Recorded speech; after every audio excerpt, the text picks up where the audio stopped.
Olá, pessoal, sejam bem-vindas, sejam bem-vindos à nossa aula, nossa mini aula virtual. E o tema de hoje será consequências para a saúde da mulher em razão de uma situação de violência.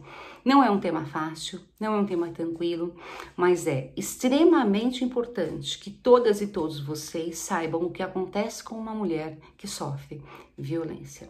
Isso para os nossos relacionamentos, para a compreensão dessas mulheres e até mesmo para prevenir situações mais graves. Mas antes de falar sobre as consequências para a saúde da mulher, eu gostaria de mencionar os novos índices que nós temos de violência durante o período da pandemia. O Ministério Público concluiu uma nota técnica e nós verificamos que houve um acréscimo, um aumento das medidas protetivas em São Paulo de aproximadamente 30% e um aumento das prisões em flagrante por violência contra a mulher em aproximadamente 50%. Também foi divulgada uma nota técnica do Fórum Brasileiro de Segurança Pública, com vários fatores importantes, indicadores relevantes que nós temos que mencionar. O primeiro é o seguinte: se constatou uma queda do número de boletins de ocorrência. Não porque a violência tenha diminuído, mas porque para as mulheres monitoradas 24 horas por dia agora e sem poder acessar fisicamente os serviços, está mais difícil registrar a ocorrência. Daí a importância do boletim de ocorrência eletrônico em todo o território nacional. O que se constatou foi, ao mesmo tempo, uma queda dos números de boletins de ocorrência, mas um aumento muito relevante dos acionamentos, das chamadas para a central 190, que é da Polícia Militar. Então, quando está acontecendo uma situação grave, as pessoas ligam para a Polícia Militar e pedem socorro.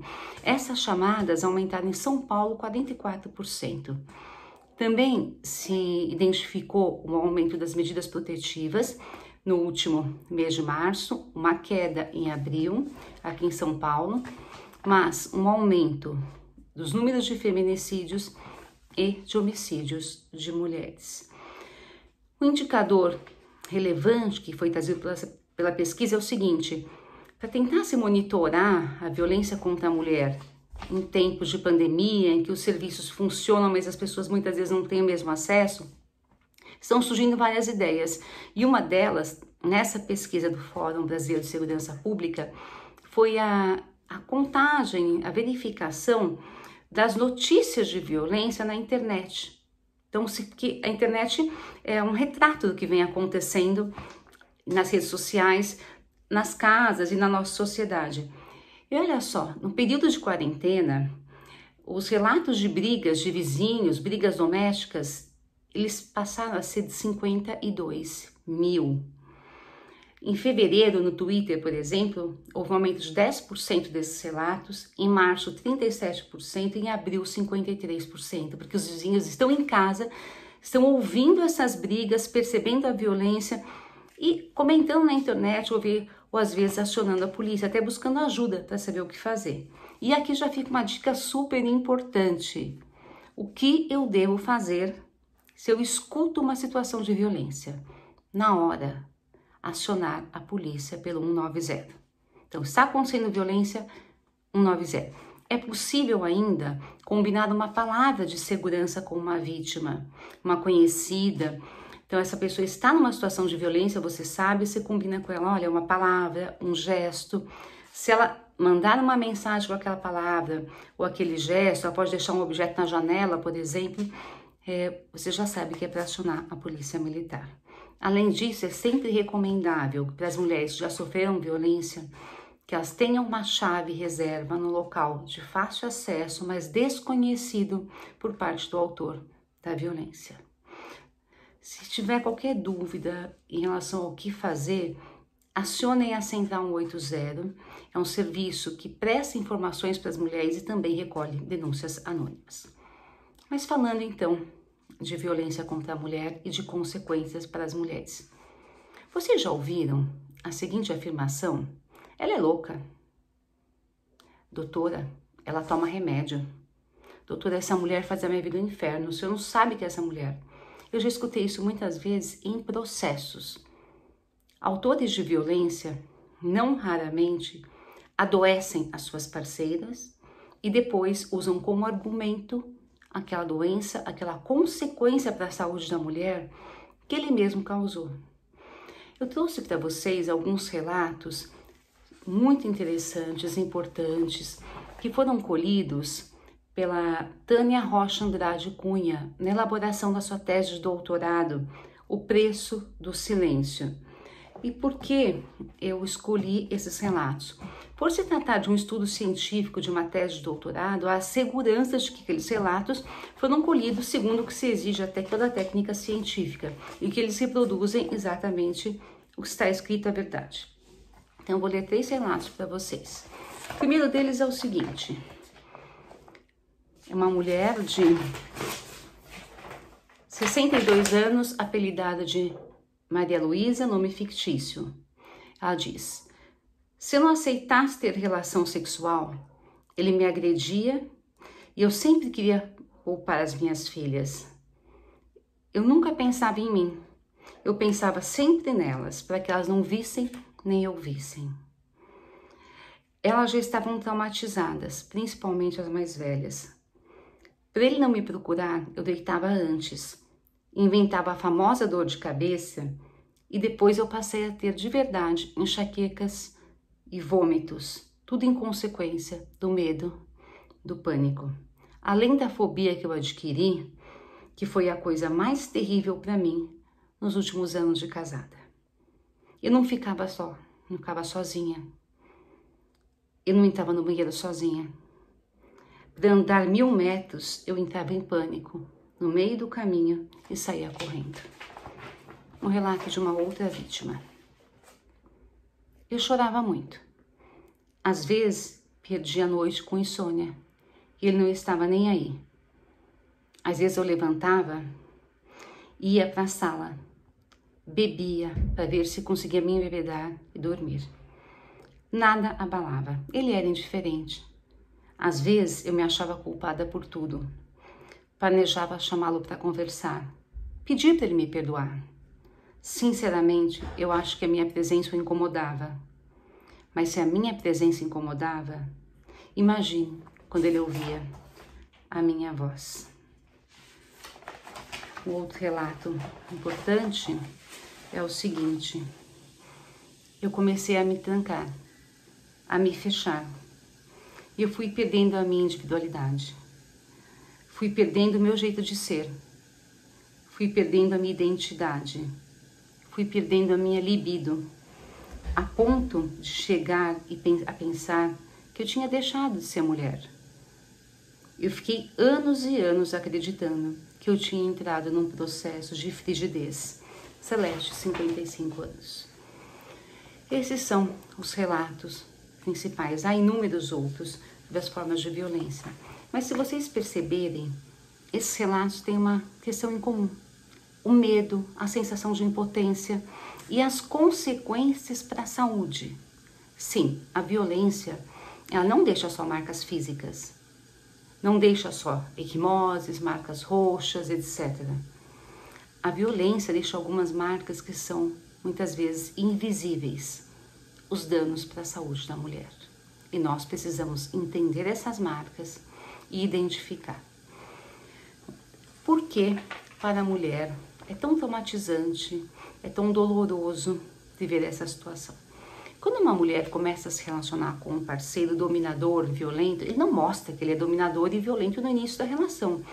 Ao contrário, normalmente ele é mais carinhoso que o normal, mais dedicado, presente. Ele vai aos poucos dominando aquela mulher como se fosse uma escalada de violência.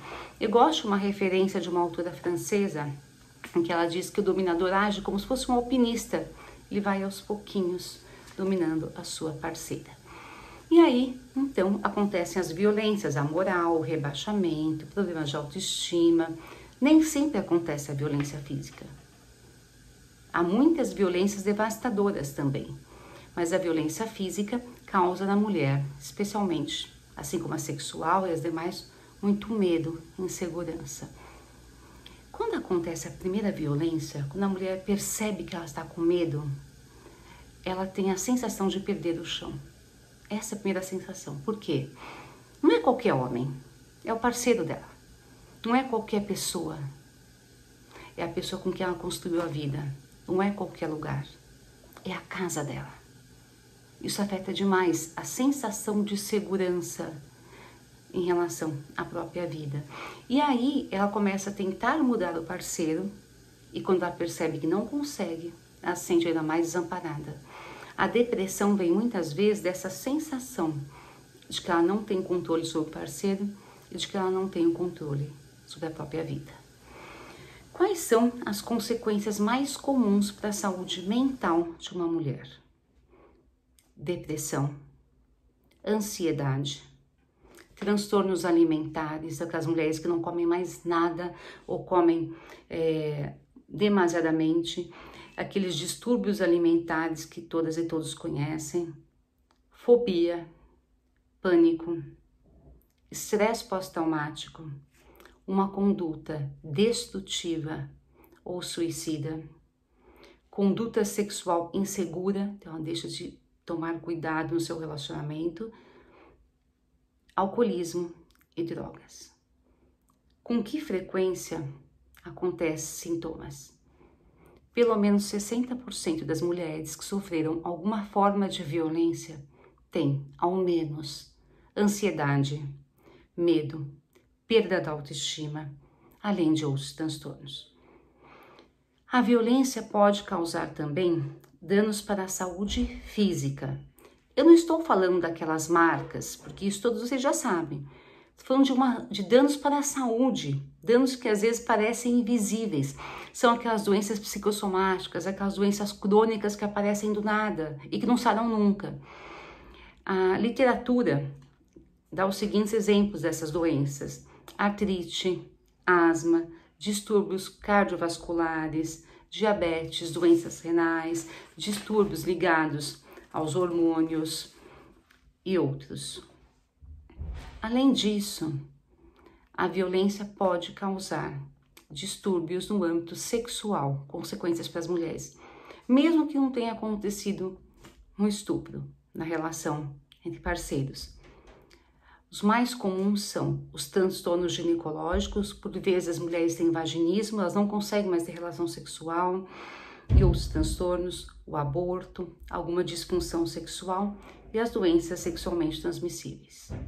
Então vejam que viver em uma casa com violência, viverem com um parceiro violento, é algo que vai muito além do empurrão, do chacoalhão, do dano evidente. Em Portugal, uma autora chamada Zélia Barroso fez um estudo sobre as consequências para a saúde das mulheres, e sobre a violência nas relações afetivas. De uma forma geral, ela refere que há ansiedade e medo, mas a violência aumenta, as consequências, se a violência aumenta, as consequências aumentam. Quando uma mulher sofre violência física, há inúmeras consequências, além daquelas marcas, como eu já mencionei. Baixa autoestima, 98%. Medo, 91%. Ansiedade, 60%. Pânico, 44%. Desespero, 85%. Depressão, 62%. Se além da violência física também há uma violência psicológica intensa, há um agravamento dos índices de pânico, ansiedade, depressão, estresse pós-traumático. E o que é o estresse pós-traumático, que é tantas vezes referido, mencionado nos estudos? O estresse pós-traumático é uma síndrome psicopatológica que foi descoberta a partir do estudo dos sobreviventes de guerra. Os sintomas podem durar meses ou anos, ou mesmo a vida toda. E as pessoas que têm o estresse pós-traumático, e muitas mulheres que sofrem violência vivem com isso, sentem, além da ansiedade, um sentimento permanente de insegurança, acessos de angústia, ataques do pânico, insônia, e revivem constantemente o trauma. Quando nós falamos de violência contra a mulher, nós estamos falando de uma doença social. Essa mulher precisa de ajuda, precisa de cuidado, e não de crítica e preconceito.